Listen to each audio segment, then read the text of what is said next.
आज हम लोग कक्षा 10 के संस्कृत पुस्तक ट्यूशन भाग 2 का अध्ययन करेंगे, जिसका प्रथम भाग है, जिसका प्रथम पाठ है मंगलम। मंगलम का अर्थ होता है मंगल हो। लिखा है उपनिषदः वैदिक वाङ्मयस्य अन्तिमे भागे दर्शनशास्त्रस्य सिद्धान्तान् प्रकटयन्ति। उपनिषद वैदिक साहित्य के अंतिम भाग में दर्शन शास्त्र के सिद्धांतों को प्रकटयन्ति यानी दिए गए हैं। सर्वत्र परम पुरुषस्य परमात्मनः महिमा प्रधानतया गीयते। सभी जगह परम पुरुष परमात्मा की महिमा प्रधान रूप से गाई जाती है। आगे लिखा है तेन परमात्मना जगत व्याप्तम अनुशासितम चास्ति, यानी वे परमात्मा पूरे जगत में, पूरे संसार में व्याप्त हैं, अनुशासित है। आगे लिखा है स एव सर्वेषां तपसां परम लक्ष्यम। वे परमात्मा, वे परमात्मा ही सभी के तपस्याओं का परम लक्ष्य है। अस्मिन् पाठे परमात्मा परा उपनिषदां पद्यात्मकाः पंचमंत्राः संकलिताः सन्ति। इस पाठ में परम ब्रह्म परमात्मा के संदर्भ में उपनिषद के पद्यात्मक पद्य के रूप में 5 मंत्र संकलित हैं। तो हम पहला पद्य का अध्ययन करेंगे, और ये जो पहला पद्य है ये ईशावास्यो उपनिषद से लिया गया है। तो इस पद्य का अर्थ हम समझेंगे। इस पद्य में लिखा हुआ है हिरण्मयेन पात्रेण सत्यस्य अपहृतं मुखम। हिरण्मयेन पात्रेण यानी सुनहले बर्तन से, सुनहले पात्र से, सत्यस्य अपहृतं मुखम, सत्य का मुंह ढका हुआ है। तो पहले लाइन का अर्थ हम समझ गए। सुनहले पात्र से सत्य का मुख ढका हुआ है। तत्त्वं पूषन् आप वृणु सत्य धर्माय दृष्टये। अब दूसरी लाइन का अर्थ समझेंगे। इसीलिए हे पूषण हटा दीजिए सत्य धर्माय दृष्टये, सत्य और धर्म को देखने के लिए। अब हम लोग इसका अर्थ लिखना होगा, तो लिखेंगे कि हे सूर्य, हे पूषण, सुनहले पात्र से सत्य का मुख ढका हुआ है, इसीलिए सत्य और धर्म की प्राप्ति के लिए इसे हटा दें। तो पहले पद्य का अर्थ हमने समझ लिया।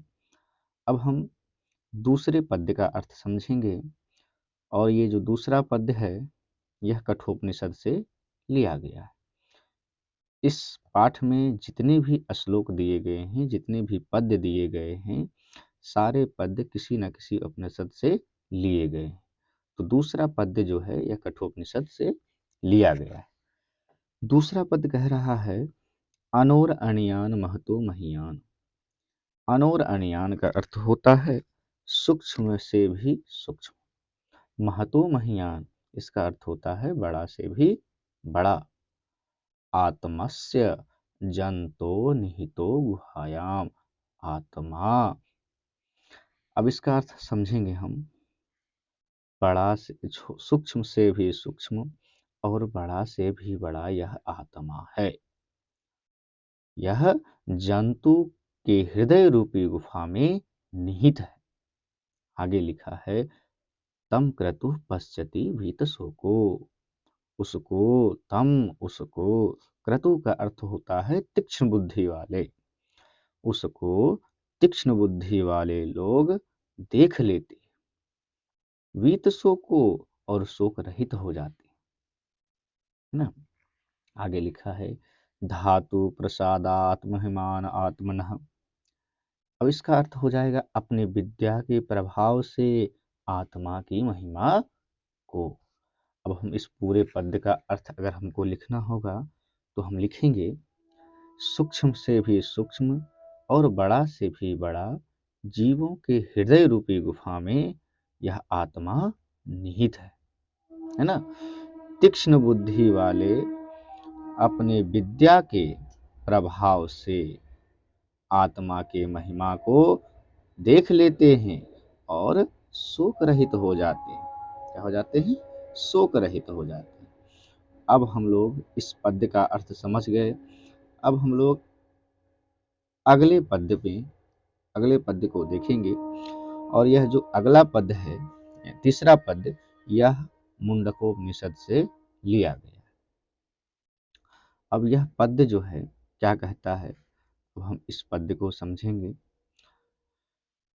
यह पद्य में लिखा हुआ है सत्यमेव जयते नानृतम, यानी सत्य की जय हो, असत्य की नहीं।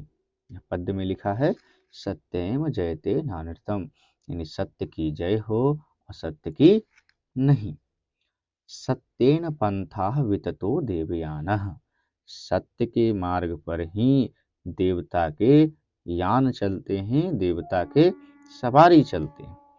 येनाक्रमतृष्यो ह्याप्तकामाः, येनाक्रमतृष्यो ह्याप्तकामाः, जो कामनाओं को पूर्ण करने वाले ऋषिगण होते हैं, यत्र तत् सत्यस्य परम निधानम, इसी सत्य को वह श्रेष्ठ खजाना बताते हैं। अब हम लोग दूसरे पद्य को भी समझ गए। अगर हमको इसका अर्थ लिखना होगा तो लिखेंगे सत्य की जय हो, असत्य की नहीं। सत्य के मार्ग पर ही देवतागण भी चलते हैं, कामनाओं को पूर्ण करने वाले ऋषिगण इसी सत्य को श्रेष्ठ खजाना बताते हैं। तो हम लोग तीसरे पद्य को भी पढ़ लिए। अब हम लोग इस पाठ के चौथे पद्य को पढ़ेंगे और ये जो चौथा पद्य है, यह चौथा पद्य भी मुंडकोपनिषद से लिया गया है। चौथा पद्य कहता है यथा नद्यः स्यन्दमानाः समुद्रे अस्तं गच्छन्ति नाम रूपे विहाय, यथा जैसे नद्यः नदियाँ बहती हुई, स्यन्दमानाः बहती हुई, समुद्रे अस्तं समुद्र में गिर जाती है, अस्त हो जाती है अपने नाम और रूप को छोड़कर, तथा विद्वान नाम रूपाद विमुक्तः, वैसे ही जो विद्वान हैं वे भी अपने नाम और रूप को छोड़कर परात परम पुरुषम उपैति दिव्यम, उस दिव्य पर ब्रह्म परमात्मा में विलीन हो जाते हैं। अगर हमको इसका अर्थ लिखना होगा तो हम लिखेंगे कि जैसे नदियाँ बहती हुई अपने नाम और रूप को छोड़कर समुद्र में विलीन हो जाती है, वैसे ही विद्वान पुरुष अपने नाम और रूप को छोड़कर उस दिव्य परम ब्रह्म परमात्मा में विलीन हो जाते हैं।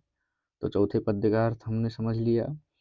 अब हम इस पाठ के अंतिम पद्य, पांचवा पद्य को समझेंगे और ये पांचवा पद्य लिखा है और ये पांचवा पद लिया गया है श्वेताश्वत उपनिषद से। और यह जो पांचवा पद्य है, पांचवा पद्य में कहता है वेदाहमेतम पुरुषम महात्मम, यानी जो वेद रूपी पुरुष हैं वे महान हैं, जो वेद रूपी पुरुष हैं वे महान हैं। आदित्य वर्ण तमसः परस्परात् परसतात, आदित्य वर्ण तमसः परसतात, यानी भगवान सूर्य की रोशनी से अंधकार दूर हो जाता है। अंधकार क्या हो जाता है? दूर हो जाता है। तमेव विदित्वाति मृत्युएति। हम सभी यह जानते हैं कि मृत्यु निश्चित है, मृत्यु निश्चित है। नान्यः पंथा विद्यते अनाय, इसके अलावा दूसरा कोई रास्ता नहीं है। तो इस पद्य को भी हम समझ गए। अगर हमको इसका अर्थ लिखना होगा तो लिखेंगे, वेद रूपी पुरुष श्रेष्ठ तथा महान हैं। भगवान सूर्य के प्रकाशित होने पर अंधेरा भाग जाता है। हम सभी यह जानते हैं कि सबकी मृत्यु निश्चित है, इसके अलावा कोई दूसरा रास्ता नहीं। धन्यवाद।